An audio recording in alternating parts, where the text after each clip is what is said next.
Hi friends, வணக்கம். இன்றைக்கு இந்த பதிவில் நாம் உலக மனநல நாள், வேர்ல்டு மெண்டல் ஹெல்த் டே, அதாவது அக்டோபர் 10, 2025 அதனுடைய தீமை பற்றி விளக்கமாக பார்ப்போம். வேர்ல்டு மெண்டல் ஹெல்த் டேயினுடைய நோக்கம், அதாவது உலக மனநல நாளினுடைய நோக்கம், அதாவது எய்ம் என்னன்னு சொல்லி பார்த்தோம்னா உலக மனநல நாள் என்பது மனநல விழிப்புணர்வு உறுதி செய்தல், அறியாமையை குறைத்தல் ஆகியவற்றுக்காக உலகளாவிய தினமாக 1992 வேர்ல்டு மெண்டல் ஹெல்த் ஃபெடரேஷனால் தொடங்கப்பட்டது. முதல்ல இதனுடைய நோக்கம் என்னன்னு சொல்லி பார்த்தோமா, மனநலத்தை கவனிக்கவும், மனநலம் சம்மந்தப்பட்ட பிரச்சனைகள் குறித்து பேசுவதற்கான இடத்தை உருவாக்குவதற்கும், அனைவருக்கும் மனநல ஆதரவை உயர்த்துவதும் போன்ற நடவடிக்கைகளை எடுப்பதற்காக ஊக்குவிக்க தான் இந்த மெண்டல் ஹெல்த் டே உலகமெங்கும் கொண்டாடிட்டுருக்காங்க. 2025 ஆண்டிற்கான தீம் என்னன்னு சொல்லி பார்த்தோம்னா 2025 உத்தியோகபூர்வமான ஒரு தலைப்பை தேர்ந்தெடுத்திருக்காங்க தீமாக. அது என்னென்னா access to service, mental health in catastrophe and emergencies. இதனுடைய அர்த்தம் என்னென்னா, பேரிடர்கள் மற்றும் அவசர காலங்களில் மனநல சேவைகளுக்கு அணுகுதல் அப்படின்னு சொல்லி சொல்கிறாங்க. இந்த தீம்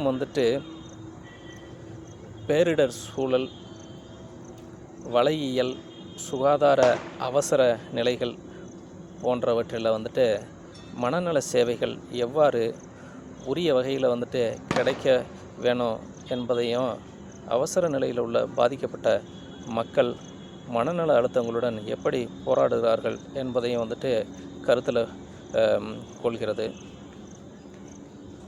அவசர காலங்களில் இயற்கை பேரிடர்கள், போர், அகதிகள், பெரும் தீவிரம் போன்ற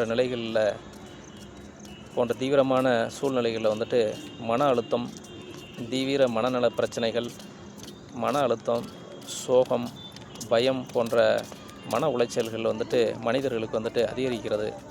அந்த வகையில் இந்த தீம் அரசுகள், சர்வதேச நிறுவனங்கள், சமூக அமைப்புகள், ஆரோக்கிய அமைப்புகள், ஆதரவு அமைப்புகள் என அத்தனை பேரும் மனநல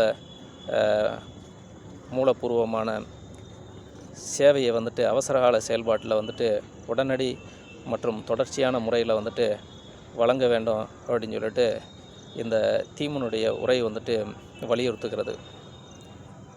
பேரிடர் அவசர நிலைகளில் அழிவுகள், மிகப்பெரிய இயற்கை பேரிடர்கள், வன்முறை, தகவல் பரவல் இழப்பு, அதாவது தகவல் தொழில்நுட்ப இழப்பு போன்றவை அடங்கும்.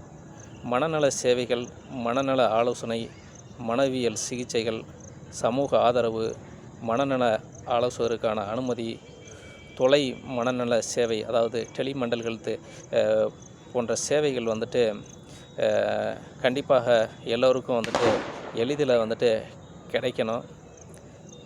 இடம், செலவு, மொழி, தகவல் தடைகள் இல்லாமல் மக்கள் தொடர்பு மற்றும் ஆதரவு, அவசரங்களுக்கு முந்தைய தயாரிப்பு, மனநல முன்னெச்சரிக்கை, சமூக நல அமைப்புகளின் ஒத்துழைப்போடு இது எல்லாமே கிடைக்கணும் அப்படின்னு சொல்லிட்டு இந்த தீம் 2025 எல்லாருக்கும் தெரியப்படுத்துகிறது. எனவே இந்த வருடத்திற்கான தீமை நம்ம ஃபாலோ பண்ணுவோம். ஒரு ஆரோக்கியமான மனநலமுள்ள சமுதாயத்தை நம்ம உருவாக்குவோம். நன்றி, வணக்கம்.